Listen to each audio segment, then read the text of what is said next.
بسم اللہ الرحمن الرحیم۔ حدثنی ابو امامہ الباہلی رضی اللہ عنہ قال سمعت رسول اللہ صلی اللہ علیہ وسلم یقول بین انا نائم اذ اتانی رجلان فاخذا بذبی فاتی بی جبلا وعرا فقال لی اصعد فقلت انی لا اطیق فقال انا سنساہلہ لک فصعدت حتی کنت فی سواء الجبل اذا انا باصوات شدیدہ قلت ما هذه الاصوات قالوا هذا هو وباء اہل النار ثم انطلق بی فاذا بقوم معلقین باراکیبہم مشککۃ اشداقہم تسیل اشداقہم دما فقلت ما هؤلاء قال هؤلاء الذين يفطرون قبل تحلة صومهم ثم انطلق بي فإذا بقوم أشد شيء انتفاخا وعنتنه ريا وأسواه منظرا فقلت من هؤلاء قال هؤلاء الزانون والزواني ثم انطلق بي فإذا أنا بنساء تنهش ثديهن الحيات فقلت ما بال هؤلاء قال هؤلاء فقال هؤلاء اللواتی یمنان اولادهن البانهن۔ یہ مستدرک حاکم کی روایت ہے 2763 رقم۔ اس کا ترجمہ ہے کہ ابو امامہ باہلی کا بیان ہے کہ میں نے رسول اللہ صلی اللہ علیہ وسلم کو سنا کہ آپ نے فرمایا اس اثناء میں کہ میں سویا ہوا تھا۔ میں اس سے پہلے بھی کئی بار عرض کر چکا ہوں کہ جس طرح اللہ اپنے پیغمبروں پر وحی بھیجتا، اپنا کلام نازل کرتا، اپنی کتاب انہیں دیتا، اسی طرح بہت سے حقائق انہیں رویا میں دکھائے جاتے ہیں وقتاً فوقتاً۔ قرآن مجید میں بھی بہت سے اہم رویا ہیں جن کو ہم اردو زبان میں خواب کہتے ہیں، جن کا ذکر ہوا ہے۔ تو یہ بھی ایک خواب ہے رسول اللہ صلی اللہ علیہ وسلم کا۔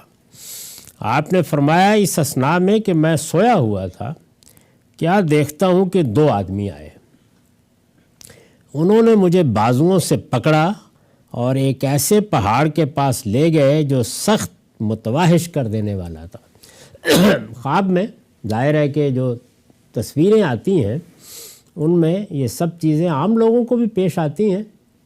پیغمبر کو جب رویا دکھایا جاتا ہے تو معنی خیز ہوتا ہے، رویا صادقہ ہوتا ہے، لیکن اس میں تصویریں اسی طرح کی بنتی ہیں جس طرح کے میرے، آپ کے یا کسی کے خواب کی بھی ہو سکتی ہیں۔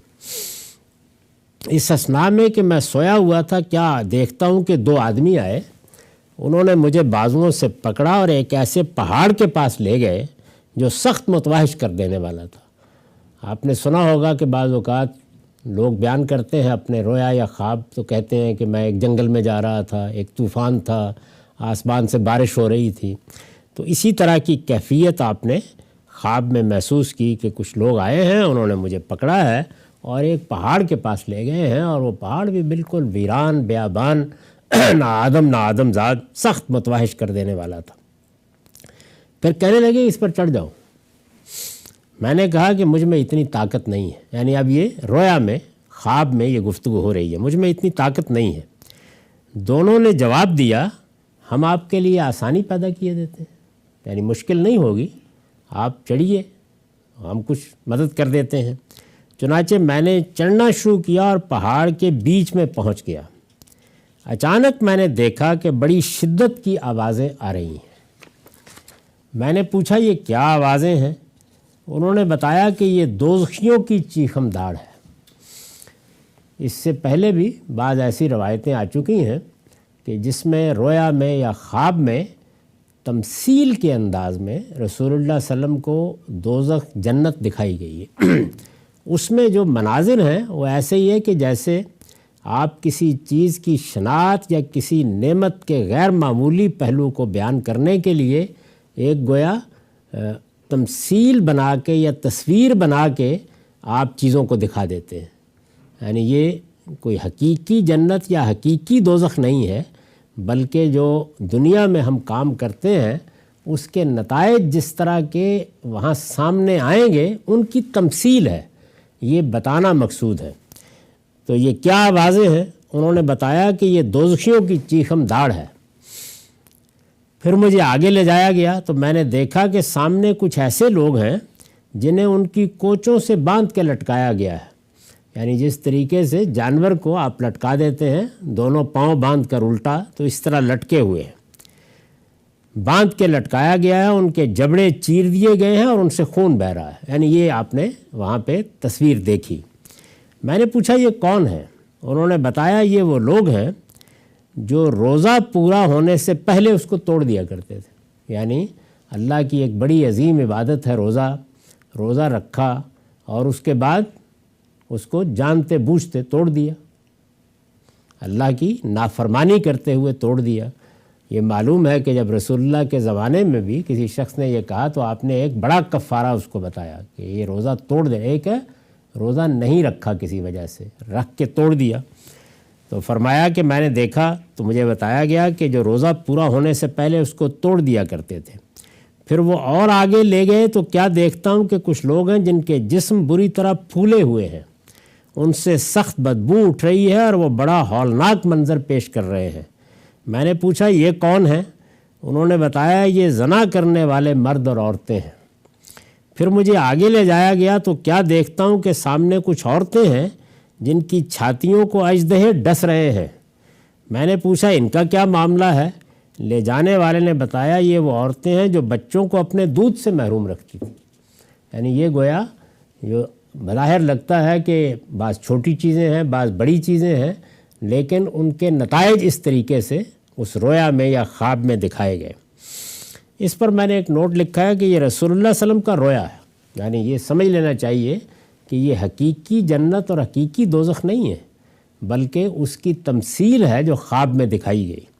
یہ رسول اللہ صلی اللہ علیہ وسلم کا رویا ہے جس طرح کہ روایت کی ابتدا میں بیان ہوا ہے، یعنی خود آپ نے اس کو واضح کر دیا ہے کہ مجھے اس طرح کا خواب آیا۔